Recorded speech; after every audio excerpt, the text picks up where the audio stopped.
Assalamualaikum warahmatullahi wabarakatuh. Halo anak-anak semua. Hari ini kita akan belajar tema 1, subtema 1, pembelajaran kelima. Sudah siap untuk belajar hari ini? Ayo, kalau sudah siap, disimak baik-baik ya, supaya kalian paham. Ayo kita mulai belajarnya. Nah, coba perhatikan gambar ini.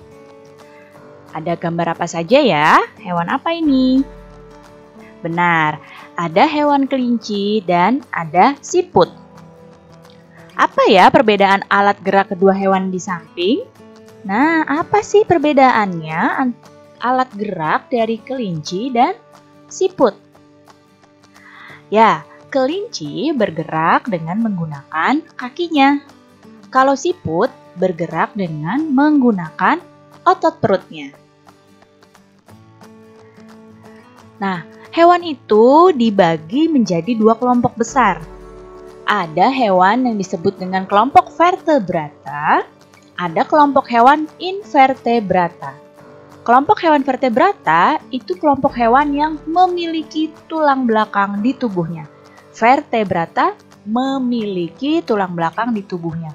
Contohnya apa saja hewan vertebrata?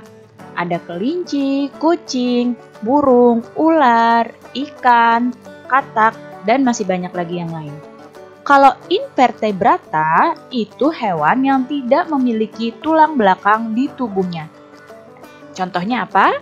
Ada cacing, kupu-kupu, lebah, siput, semut. Jadi bedanya vertebrata itu punya tulang belakang, kalau invertebrata itu tidak memiliki tulang belakang. Nah, meskipun ada dua kelompok hewan ini, tapi pada umumnya hewan invertebrata memiliki alat gerak yang serupa dengan hewan vertebrata. Nah, coba contoh nih, lihat. Di sini ada si kucing nih. Si kucing bilang, "Hei semut, meskipun kita berbeda kelompok hewan, ternyata alat gerak kita sama-sama menggunakan kaki ya." "Iya kucing," kata dia. Nah, di sini semut adalah hewan invertebrata, sedangkan kucing adalah hewan vertebrata. Tapi kedua hewan ini alat geraknya sama, yaitu kaki. Sama dengan burung dan kupu-kupu. Burung itu adalah hewan vertebrata. Alat geraknya menggunakan sayap. Kalau kupu-kupu itu invertebrata dan alat geraknya sama dengan burung, yaitu sayap. Kita lanjut yang berikutnya. Nah, ini adalah beberapa contoh vertebrata dan invertebrata. Loh, kok di sini ada gambar orang, ada gambar manusia? Iya, manusia itu termasuk vertebrata, tapi bukan hewan ya. Hewan-hewan yang ini nih yang vertebrata. Ada gorila, ada kucing, kelinci, kambing, kemudian ini ada lumba-lumba, bunglon, ular, ada anjing, ada tikus, ada ikan, ada katak, ada penguin, dan ada burung. Kalau invertebratanya, ada belalang, ada laba-laba, ada capung, ada kupu-kupu, cacing, siput, kemudian ada kepiting, ada udang atau lobster, ada juga gurita. Nah, coba perhatikan. Ini ada gambar siput. Siputnya bilang kalau dia itu bergerak menggunakan dengan otot perut. Nah, sedangkan ini adalah ubur-ubur. Ubur-ubur itu bergerak dengan tentakel. Kedua hewan ini termasuk kelompok hewan invertebrata atau tidak punya tulang belakang. Nah, coba ya. Di sini ibu punya gambar. Kalian perhatikan gambar-gambar ini. Nah, di sini ada 4 jenis gambar. Nah, ada 4 ya. Ini semua merupakan gambar ilustrasi, tapi beda jenisnya. Semua gambar ilustrasi keempatnya, tapi berbeda jenisnya. Jenis gambar ilustrasi itu dibagi jadi 4. Ada gambar realis, ada gambar karikatur, ada gambar kartun, dan ada gambar dekoratif.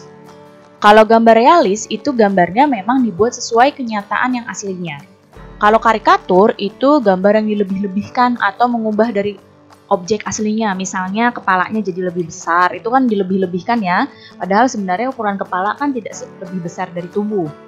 Kartun, kalau kartun itu gambar untuk menghibur atau gambarnya yang berisi humor.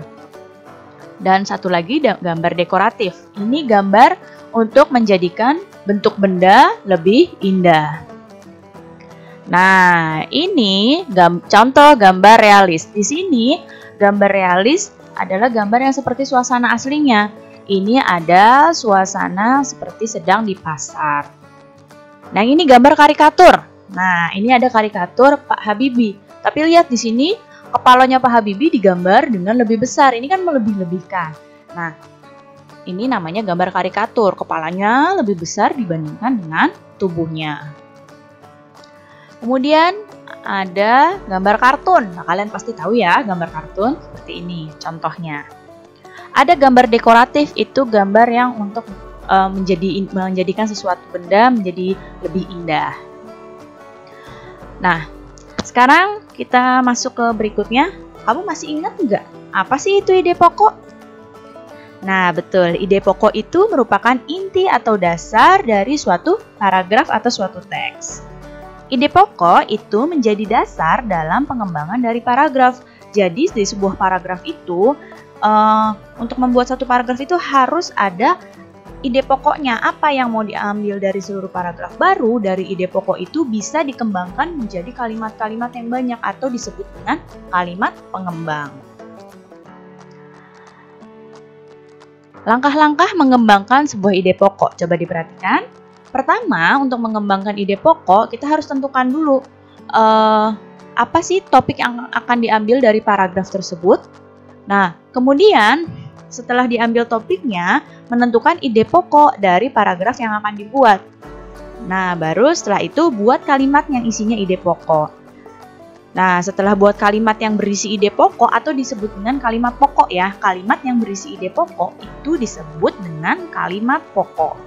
Setelah itu baru mengembangkan kalimat ide pokok menjadi beberapa kalimat. Nah, kalimat-kalimat yang hasil pengembangan dari ide pokok ini disebut dengan kalimat pengembang.